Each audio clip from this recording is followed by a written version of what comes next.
Where did we stay? We stayed in Nakano. When we first got in, it was a little bit like, where are we? It's at night. It's raining. There's no one out. Like, it seemed like a little bit kind of lifeless. But I was nervous. Where did we just stick ourselves? I thought we were like in the boonies, in the suburbs. Turns out it might have been the perfect option for us, really. I'd never heard of Nakano, and it's now one of my favorite places. Like, don't sleep on this town.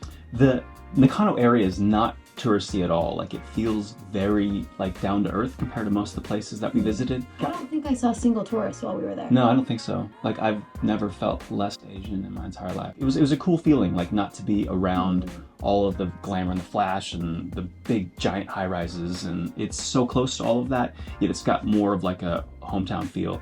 And it also had maybe one of our favorite places, at least, that we visited, which was Nakano Broadway.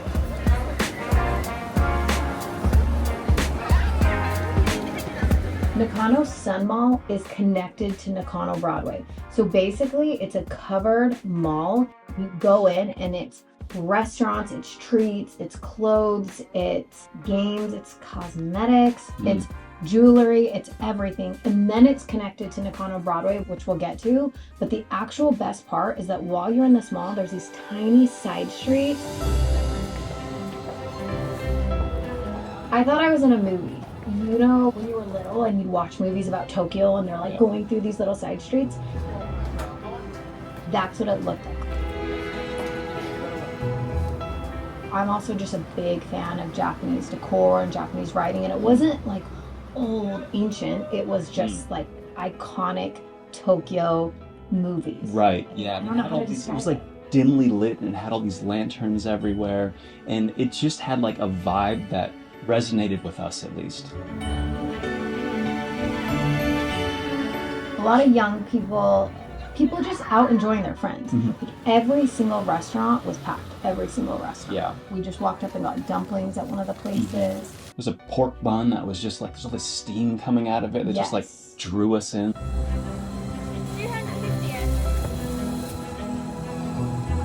And I always gravitate towards something that's non-commercial. And around like these bigger malls, you're gonna see these big brands and advertisements and whatnot. You'll see none of that along these little side streets.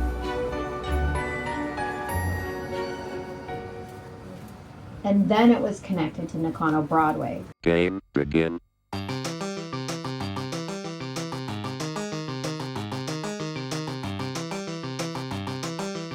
Nakano Broadway is like a subculture hub for anime lovers, with shop after shop filled with like manga and anime and collectibles and figurines. We don't have like a particular interest in this, but it's so fun to just walk around and experience it all. I feel like if you're into any character, anime or not, they have these stores, the tiny packets of characters, and I love like little things, and so it's just like wall after wall. But then there's stationery, there was books. It was like a collector's heaven. Yeah. Game over.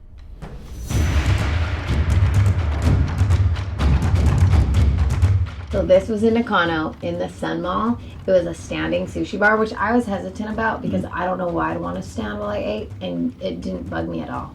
It's so cool because you get to like just stand in there. You're so close to the chef, the sushi chefs, and it's so quick. You get in there, you make your order, they give you your food, like you're eating within like 3-4 minutes. Standing feels more like an experience than it does an annoyance. They do this thing where they, like a blowtorch, they'll like sear the fish a little bit on top right before they give it to you. It is so good because you get like all of the texture of a raw fish, but you also get that added flavor of the sear. It was the best flavor I've ever had. Immediately when we had it, like took one bite, looked at each other, and just looked at the chef, and we were like, another one, please. Keep them coming. It was so good. And they also have this thing I loved where like they have faucets at like every restaurant has like a faucet at your seat. And then they have these little tins that have green tea in them, and you tip them over, tap it, which I love.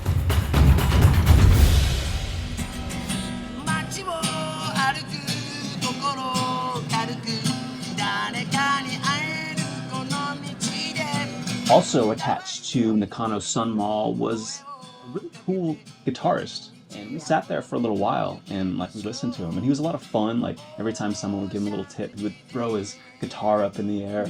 It was just a vibe. It was a really good time. He was really talented. I liked him because he was an entertainer and he knew how to play to his crowd. And it was fun because people stood around and watched and hung out, which I like, because in a culture where people are not continually like talking and chatting with each other, it was nice to see that like they vibe with that. Wow! ありがとうございます。